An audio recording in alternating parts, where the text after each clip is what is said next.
Hello, and welcome to my evade guide on how to evade next bots. Wow, I'm so cool. I'm definitely original.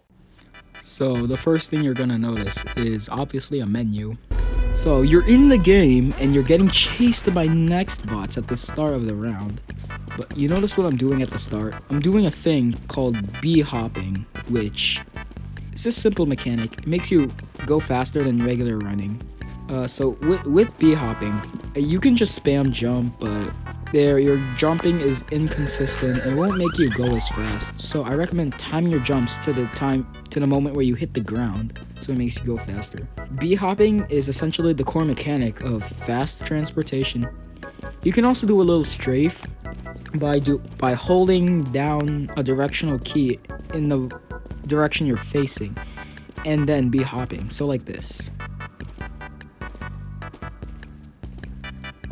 Okay, so just a fun fact, this really isn't essential to evade, but in order to juke next bots, make a last minute. What I was going to say before I died a painful. So what I was going to say before I got embarrassed was that you can juke next bots by, well, doing anything other than what that performance was. But I was going to say, ever do a strafe at the last second whenever you're going face to face against the next bot. Because next bot's movements aren't perfect. They're based off ice physics. Next bot movement isn't exactly like Lego character movement. They're based off ice physics, which is really useful. Circling them. Like I said, these things' movements are based off ice physics, so you can circle them as much as you want, like this. Well, that guy ruined it! But yeah, I think I got the point across before I died another painful death. So, that's it for- It's the same So, what I was going to say is that, you see those-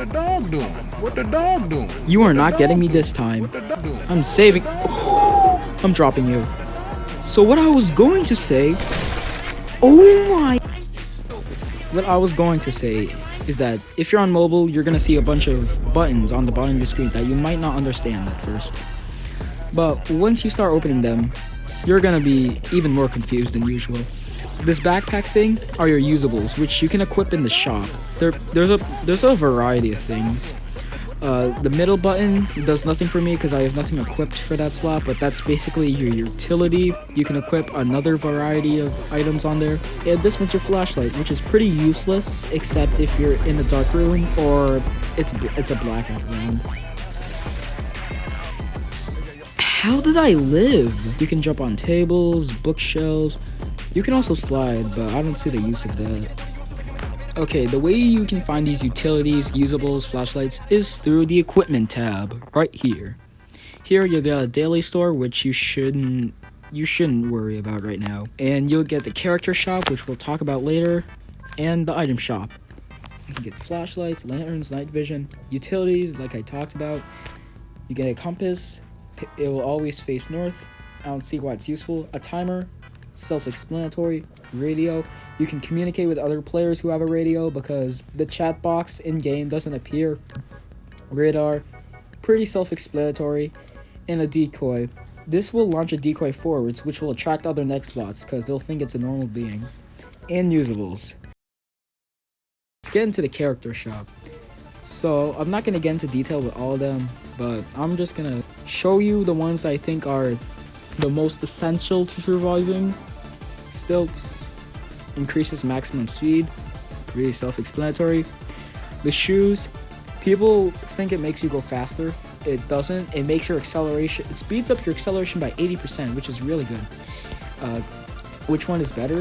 I think Stilts is better for long-term dashes, but Hermes, the shoes can really get you out of a pinch. The shoes can get you out of a pinch really quickly.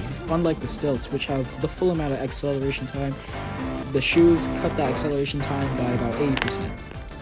And this one is pretty good. Upon being jump scared by the bot, aka first sight is what I call it, you'll be given a short speed boost, which is practically identical to Cola, but it just lasts shorter, a lot shorter. And emotes, which will be the last thing I'll talk about, pretty self-explanatory. They're funny and they're toxic at times. Well, that was my short evade guide. Oh, that was cool, I guess.